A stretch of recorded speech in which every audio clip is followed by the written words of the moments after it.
안녕하세요. 한 주간의 충청권 이슈를 점검하는 박상준의 세상읽기입니다.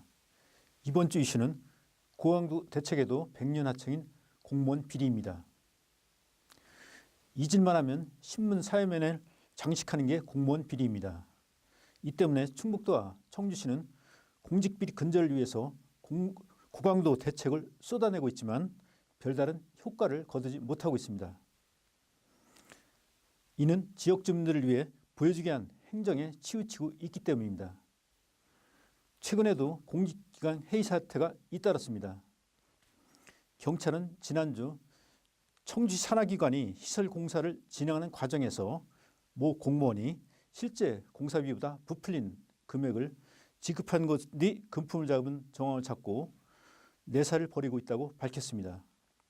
해당 공무원은 2011년에도 두 차례에 걸쳐서 직무와 관련해 공사업체로부터 200만 원대의 해외 골프 접대를 받았다가 기수의 처분을 당한 바 있습니다.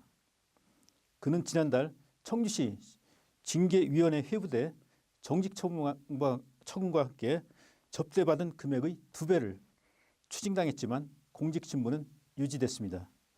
청주시가 보다 엄격한 처벌을 했으면 비리가 되풀이되지 않았을 것입니다. 공무원 품위를 떨어뜨리는 행위도 여전했습니다. 청주시 시설직 공무원 2명은 최근 청주의 한 오피스텔에서 성매매한 혐의로 경찰에 적발됐습니다. 당연히 그들은 중징계 당할 것으로 예상됐지만 견책이라는 솜방망이 처벌로 마무리됐습니다. 충북도 산하기관 공무원 중에는 유부남인 것을 속이고 스마트폰 채팅 웹을 통해 만난 미혼 여성과 성관계를 맺었다가 4천만 원의 손해배상 청구를 당하기도 했습니다. 그는 비리 공무원은 아니지만 공무원의 품위를 실추시킨 행위를 했습니다. 충북도는 지난 2월 300만 원 이상의 뇌물을 받은 수수하면 중징계한다는 대책을 내놓은 바 있지만 공무원의 품위 손상에 대해서는 별다른 언급이 없었습니다. 이 같은 인식 때문에 지난해 일반인 대상의 충북도에 대한 평가에서 전국 17개 시도 중 충북도는 14위라는 매우 인색한 평가를 받았습니다. 청주시 공직비리는 백년 하청이라는 말을 들어도 할 말이 없을 것입니다.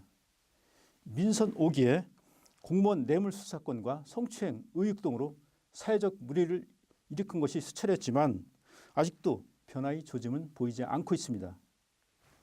지난해 통합 청주시 출범 때는 강도 높은 공직비리 근절 대책을 내놓은 바 있으며 공무원을 대상으로 청렴 대상을 시상하기도 한다고 밝혔습니다.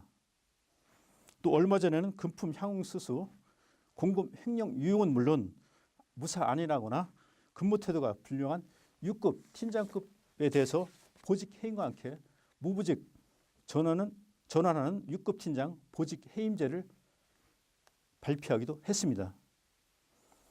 하지만 공무원들조차 이 같은 공직비리와 도덕적 해이가 감수할 것이라고 보는 사람들은 별로 없습니다. 잘못을 저질렀어도 내 식구 감싸기식의 관용을 베풀어 공직사에서 제자리를 찾거나 오히려 자치단체장과의 친분을 앞세워 요직에 기용되는 사례가 있기 때문입니다. 이 같은 잘못된 관행을 근본적으로 뿌리 뽑기 위해서는 우선 자치단체장부터 모범을 보여야 합니다. 또 사회적 물의를 일으킨 공무원의 일탈 행위에 대해선 강력한 징계로 공직사회에 발을 붙이기 힘들다는 인식을 심어줘야 합니다. 감사합니다. 박상준의 세상읽기였습니다.